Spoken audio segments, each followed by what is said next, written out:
Lucy? My dad.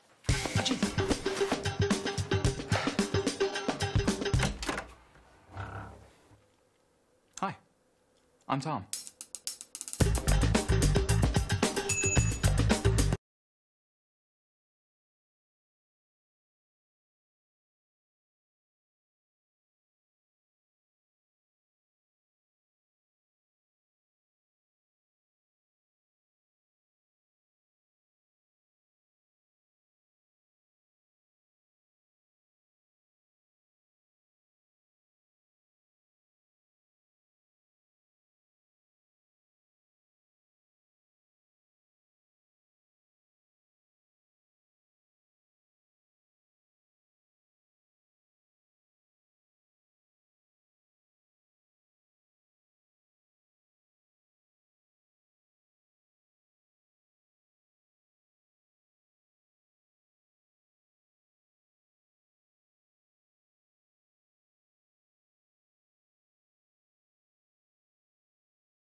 Lucy.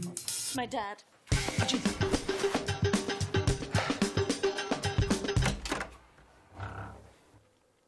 Hi, I'm Tom.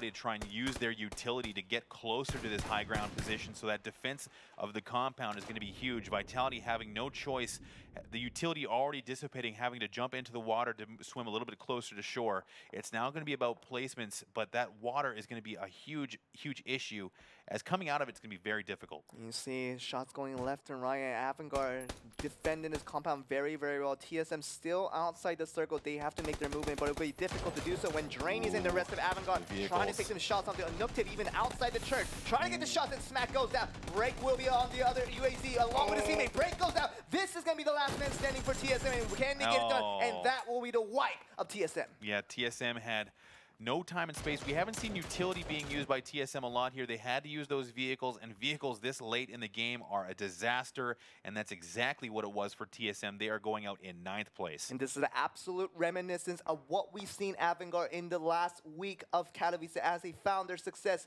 through the very much a late game aggression they have shown throughout the tournament. But now they're starting to kick up the gear, Moses, onto day 3. Yeah, Avangard coming on here now. They're able to get some of those kills, picking up a nice squad wipe onto TSM, staying 4 up here, as well as Vega and IFTY.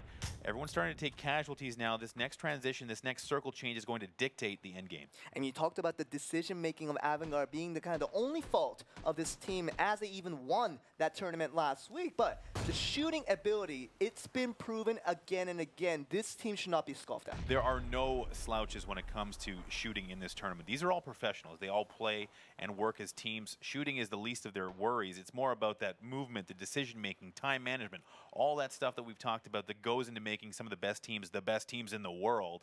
Vitality still managing to move out of cover through that bad zone. There's still 2 up here. They're looking to try and fish with dynamite here. Looks like Vega is under fire. Myth in the water as well. But Vega has made landfall, and this is their opportunity to make something of this. Vitality, you can get a few fishes when it comes to just scooping them up off the water. They can do a little bit of that, but more importantly, they are 2-man strong only initially. So just moving from that direction, trying to make an aggressive push is going to be a little bit of a difficulty for these guys. But otherwise, Avangard, 3 of these guys already making it to the save. Last man Keen is going to be still in that compound trying to make the last movement towards the circle, but the 3-man squad is going to be up for the scouts, finding that it is mostly safe around their remaining area. Yeah, this is going to be up to 4AM and Avangard to make the most of this. Avangard still in a good spot here. They've picked up 9 kills so far, so they've been doing a good job of utilizing this good position to pick up a lot of frags. IFTY now moving in their sights as well.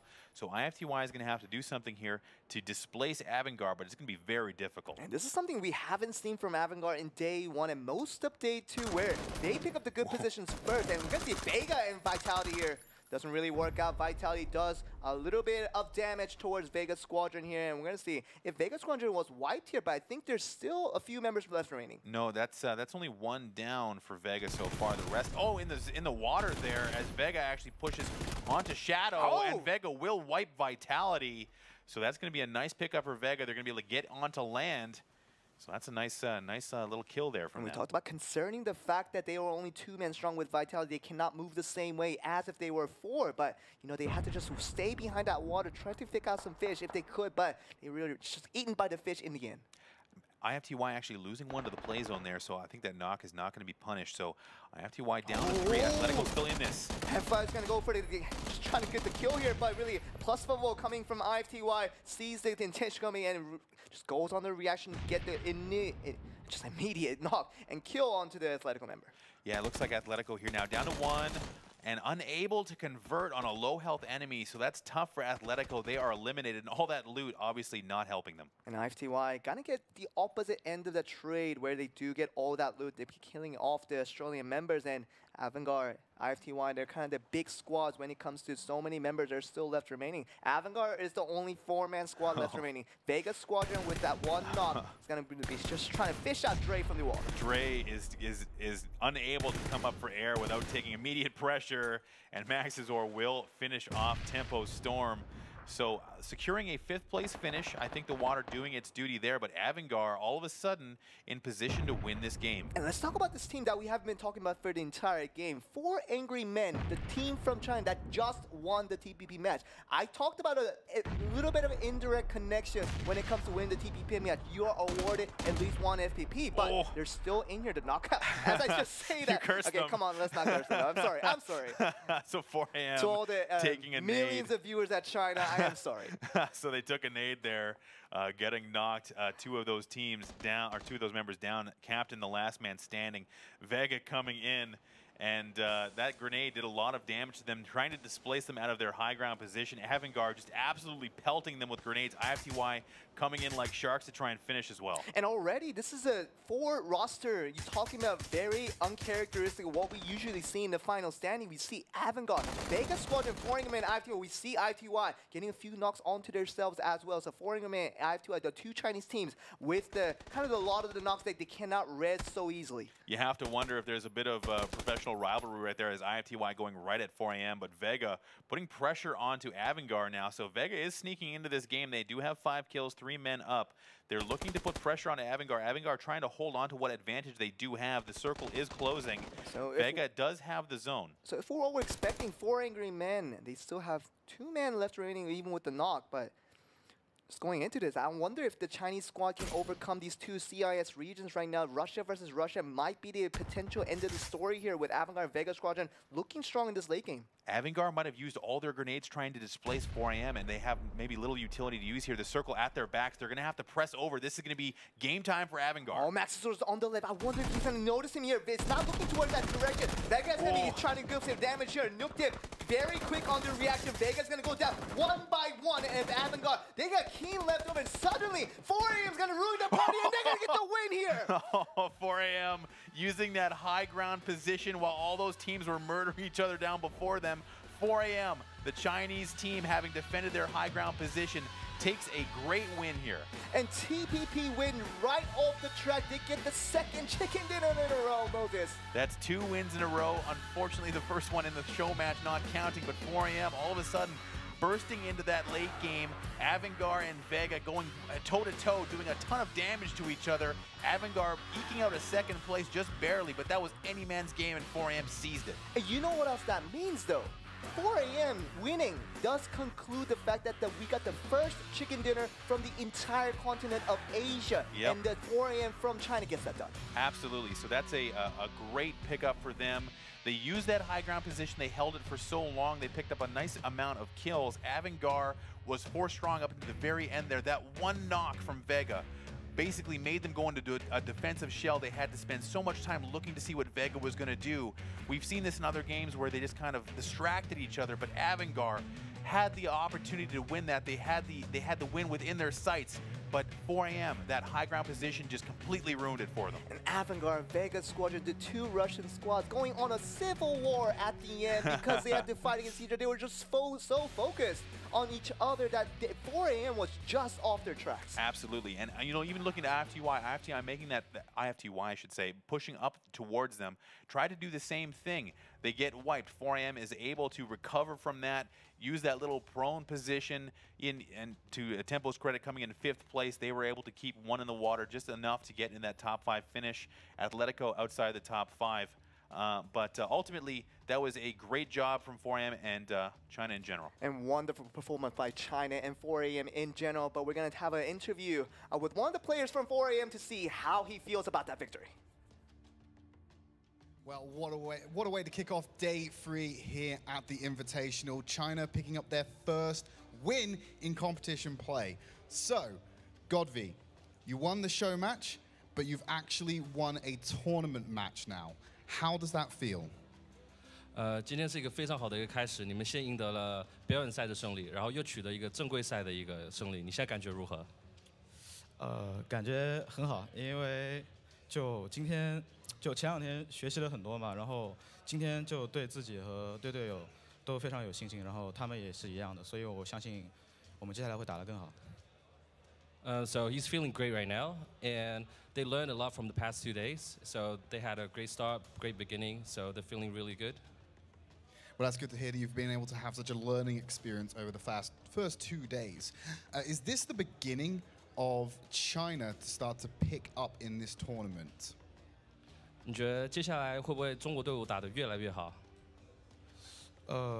就我觉得啊，大家就3个中国队的话，都是抱着就是学习的心态来的，然后相信大家都会在比赛中不断的成长，然后都会变得更好。He believes so. So they came here with the mentality to learn and improve, and they've been doing that. So hopefully things will work out in the games after. Well, a lot of people were pegging IFTY as the strongest Chinese team coming into this tournament. So do you think they can also win, or is 4 Angry Men the best Chinese team? 就是在比赛开始之前，很多人都觉得 IFTY 是中国最强的队伍。那你觉得接下来他们是否也能够取得一些回合的胜利，还是你们觉得你们也可以？就不仅是我们，就是在国内的 FPV 训练赛中 ，IFTY 都是表现最好的。我相信他们接下来2天会把自己调整得更好，也会做得更好的。So when they were practicing FPP in China, IFTY usually comes out on top. So he hopes they will keep adjusting and keep improving and probably get better results. Well, that's excellent to hear. And finally, Godvi, do you have anything to say to the Chinese fans or any of the viewers out there? 你有什么想要对你的粉丝说的吗？谢谢大家在国内就倒那个时差的，然后一直在关注我们的比赛，然后接下来我们一定会打得更好的，非常感谢。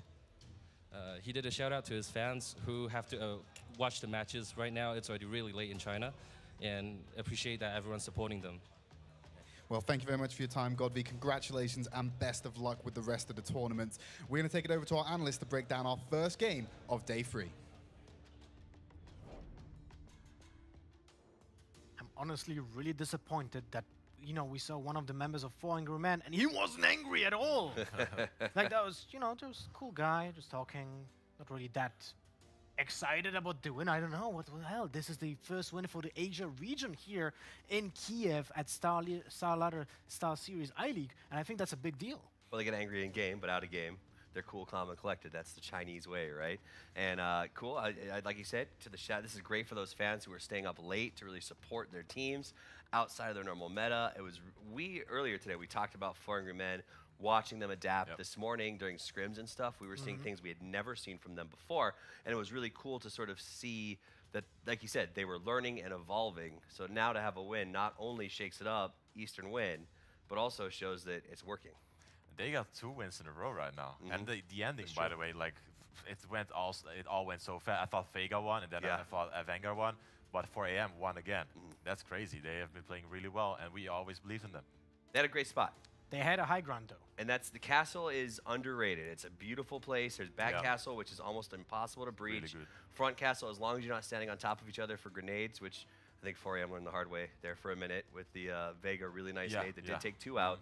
It's a really good, manageable position. There's only one small passage on the west side of it where a person can go up the hill, and there's only one person that can go like next to each other. So there's no way of doing like a really coordinated attack on that castle at all. So not really, you know, a surprise that they did win that final fight, but at the same time, this circle was the first time ending in that position, and we have seen the members of FaZe, of Liquid, of Vitality, kinda being eaten alive.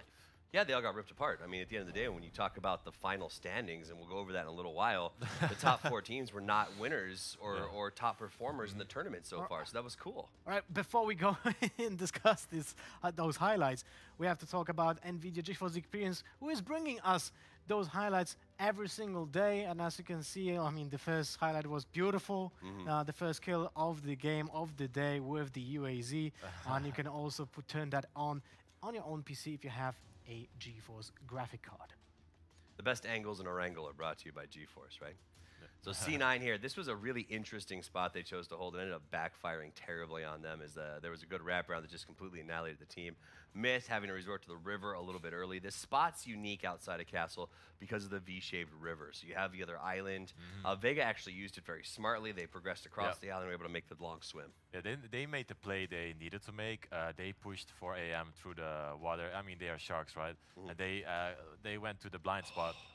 Oh my God, that flank, by the way. Poor LG. Well, this was Maluk looking for revenge, right? Because LG had sort of ambushed and wiped his team. So Maluk just hid in the grass until he could get around behind LG and then finished him off with the nade here. And you could hear him, I could hear him saying like in his head, vengeance is mine.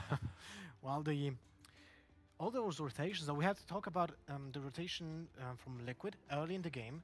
Very nicely done on the north side of the circle, but the later circle was ending on the southwest side, so it didn't pan out for them. But other than that, I feel like they made a good decision, but still the fact that it finished near the ruins allowed many people to survive till the really late game. Yeah, I mean, we saw that Liquid rotation was very long to the outside. They came in sort of in the same area as TSM was. TSM had the cube for a little while. That said, the circle didn't favor them. They all moved in, and actually Vitality went deep in this game because TSM gave up that cube early. Yeah, they saw TSM leave at the cube, and Vitality had the shack at the other side, near the bridge. And they saw TSM leave, so they used that moment to cross the water and get the position near the rocks at the other side. You see the jumping around back and forth here. If hilarious. you're going to cross the open, you got to jump. Now, here's where Vega and Vanguard essentially kind of won this game for 4 AM at the end. Because they had such good positions, that wall is really, really strong. They decided to go for a heavy push. As they pushed, you see Vega was trying to get 4 AM, had to turn and deal with the Vanguard push. They sort of turned on each other, and in this moment of CIS violence, 4 AM up on the hill was able to sort of play the cleanup. Do you think they did this push because they saw that 4 AM had 2 knocks? Yeah, I think that they knew that there were 2 down, and I think Vega wanted to get that high ground position to stay out of the blue. And Vanguard knew if Vega did get that, I don't think they beat Vega. Yeah. Maybe the read was that they are now just rezzing, and that is 10 seconds. That will give them the chance to deal with Vega during that time and then turn into 4 AM, but didn't pan out. I mean, it was chaotic. It was one of those things like, honestly, a 2